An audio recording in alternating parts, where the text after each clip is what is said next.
Oman থেকে বাংলাদেশি কর্মীদের জন্য এটি সত্যিই একটি দারুণ এবং স্বস্তিদায়ক খবর। দীর্ঘ প্রতীক্ষার পর ওমান সরকার পুনরায় কাজের ভিসা চালু করার প্রক্রিয়া শুরু করেছে, যা অনেক প্রবাসী এবং চাকরি প্রার্থীর জন্য বড় সুযোগ নিয়ে আসবে।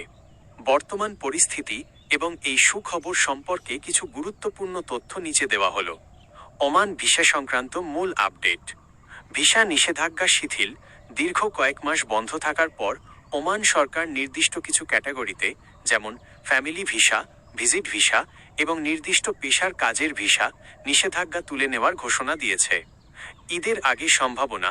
কূটনৈতিক পর্যায়ে আলোচনার মাধ্যমে দ্রুত প্রক্রিয়া সম্পন্ন করার চেষ্টা চলছে, যাতে ঈদের আগেই অনেকে সুখবরটি হাতে পান। ক্যাটাগরি ভিত্তিক নিয়োগ। শুরুতে দক্ষ কর্মী, স্কিল্ড ওয়ার্কার্স, যেমন ইঞ্জিনিয়ার, ডাক্তার, নার্স এবং টেকনিশিয়ানদের প্রাধান্য দেওয়া হচ্ছে। তবে সাধারণ কর্মীদের জন্য পর্যায়ক্রমে দ্বার উন্মোচিত হচ্ছে। আপনার জন্য প্রয়োজনীয় টিপস। দালাল থেকে সাবধান। ভিসা খোলার খবরে অনেক অসাধু দালাল চক্র সক্রিয় হয়ে ওঠে। কোনো প্রকার অগ্রিম লেনদেন করার আগে অবশ্যই রিক্রুটিং এজেন্সির বৈধতা যাচাই করুন। 2. পাসপোর্ট ও ডকুমেন্টস।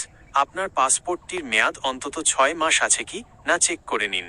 প্রয়োজনীয় সার্টিফিকেট বা অভিজ্ঞতার সনদ গুছিয়ে রাখুন। 3. বিএমইটি। বিএমইটি ক্লিয়ারেন্স ভিসা পাওয়ার পর অবশ্যই বিএমইটি থেকে ছাড়পত্র এবং সঠিক জনশক্তি কার্ড নিশ্চিত করবেন। সতর্কতা।